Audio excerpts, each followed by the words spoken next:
You still do this, though. You take little... When you praise, the body... At the foundation of the Our dress or casual shoe.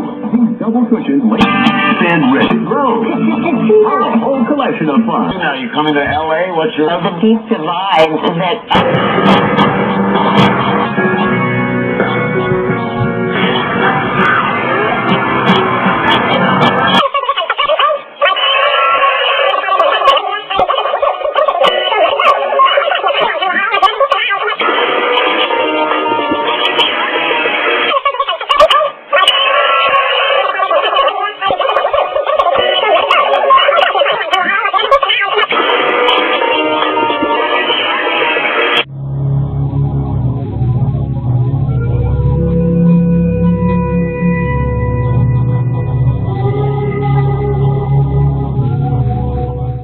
When television is good, nothing, not the theater, not the magazines or newspapers, nothing is better.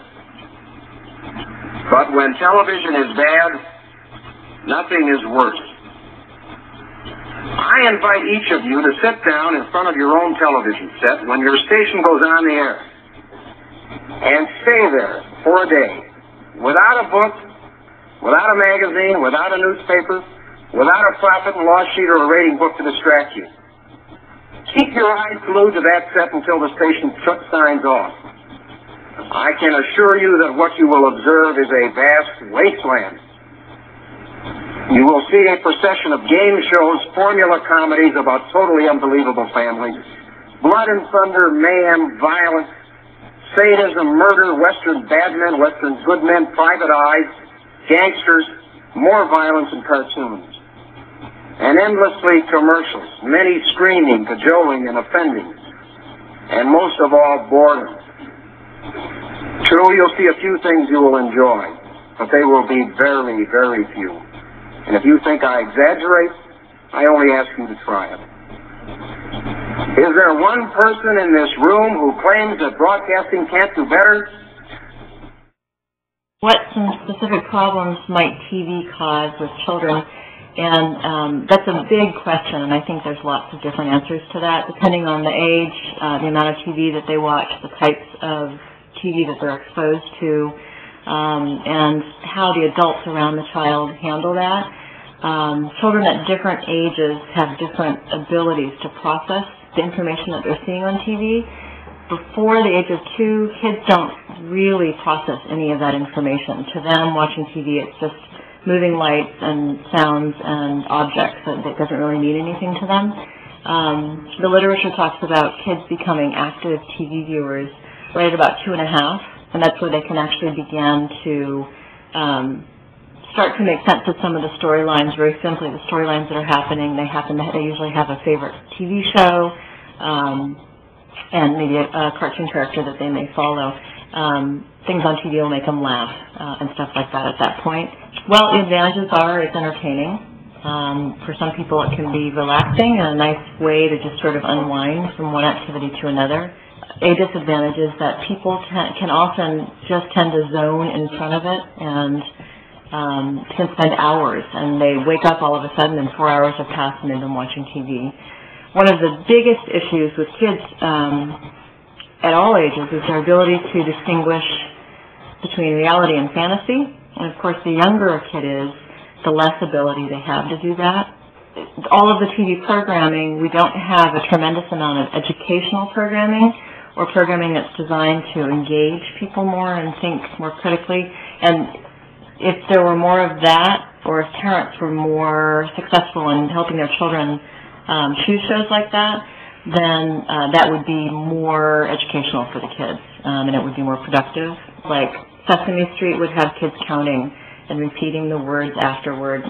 Shows like that are actually good for kids because it encourages their participation rather than just passive watching. As kids get older, if they are watching a lot of TV, they're not exercising as much, they're not developing other interests outside of TV, that could be a huge problem later on in life.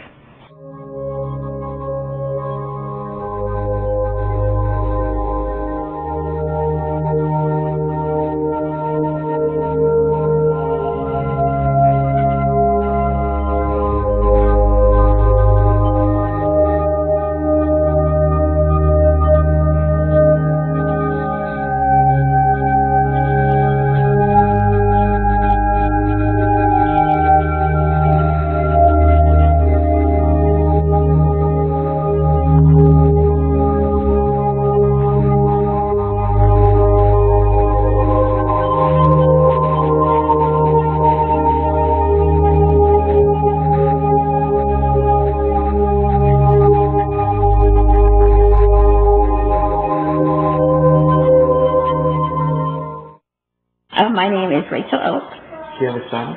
I have a son, and his name is Jack, and he is 2.5 years old. You let Jack, your son, watch TV on a regular basis? I'm very happy to say that he has never watched TV at all in his 2.5 years. Why do you not let him watch TV? I don't think that it really has any lessons for him that are good for him to learn right now, and I can't see any real benefit to him watching it. I see a lot of downside. Maybe learning, different acts of violence, or I don't want to see the advertising either. What do you emphasize rather than TV? I try to emphasize music, playing outside, building things. We play with his toys or go outside instead if there's like a lull in the day and we need something to do. Do you think that TV has any advantages for young viewers like that? I cannot see any of the possible advantage that it might have over an involved parent. I don't know what TV could possibly offer that a parent can't do instead. Do you think that advertisements can deeply affect the child or even make them think differently about themselves? Absolutely, I do. I think the advertisements can, shape what a child thinks he should have or what he should eat or what's the cool thing to do, that sort of thing. I think advertising, is shamelessly manipulative, so I think that it can definitely have an effect on how children think about themselves. Do you think that kids' programs like Blue's Clues or Sesame Street can be a help to children, and if so, then how much is too much? I think that children's programs like that could be a help as long as the parent is sitting right there with them and sort of explaining things, because I don't think on their own the kids can actually understand all of what Sesame Street is trying to say. So I think the parent would have to be involved in something like that also. But again, I don't really see a true advantage to using or to watching our shows. And then how much is too much? I don't know. I guess I would say if the kid's sitting there by himself using it sort of to babysat, then that's too much. Okay.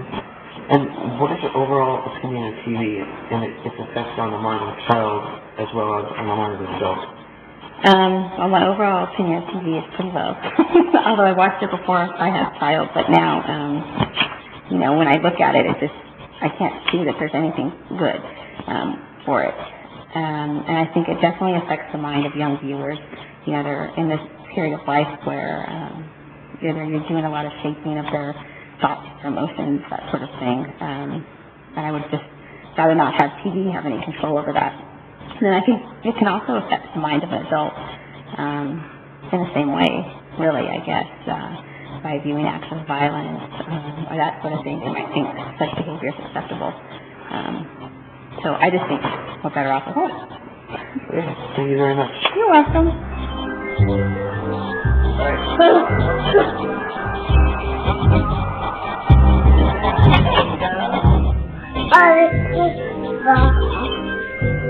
Thank you. Did I fill up big tank too?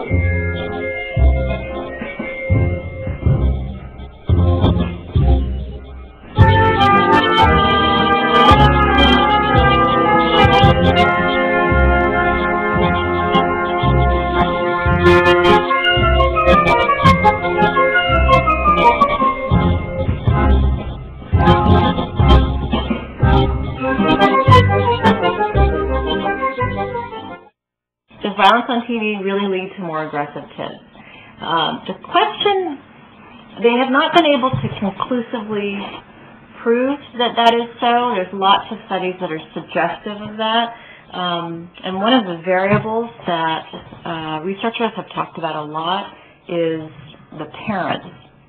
And the parents' ability to apply control and guidance on what shows are watched, how much TV is watched today, and then to actually sit with the kids while they're watching the TV and question them about it and help them to critically analyze what it is that they're seeing on TV. The parents who do this tend to have kids who have a much greater ability to not take in the information on the TV show as real. The advertisements are designed specifically to pique the interest of the specific age group that they're gearing the TV shows toward. So they really are designed to create an interest in a child. I want that doll, I want that Barbie, I want that truck. And that can be overwhelming and overstimulating for a child. They've done studies where they've shown children who had no idea what the object was, have never seen it before ever, and is just influenced by watching it on TV because they see happy children playing with it and it becomes something that they want. What's important is that parents don't just use it as a babysitter, and they don't just park their kid in front of the TV while they're running off doing something. And the literature suggests that at the outset, people really should never watch more than 2 hours a day, and that seems to me to be quite a bit. The TV viewing patterns that from when we're children, they set the TV viewing patterns for ourselves as adults. So if you watch a lot of TV when you're a kid, is a good indication you'll watch a lot when you're an adult. So that says something right there about how interactive you're going to be in your world. I do watch it occasionally. I watch movies, and there are some times where I just like to have the TV on when I'm unwinding or relaxing, and I think in those cases it can be helpful for people as long as it doesn't take over what your experience is. Another thing that happens when children are left alone watching TV and the parents aren't present is they get less interaction time with the family, they get less physical time with the family, and that really impacts the quality of their life and the quality of the family's life if they're not doing these things together. And so, again, I would just reiterate that any time spent watching TV should really be with parents' involvement so that they can work on establishing the relationship and maintaining it and supporting the children and physically spending time with them. We are definitely a TV culture, and we orient ourselves much more so around it than families did 40 years ago when they had much more varied interests and activities, and I think it's all about moderation.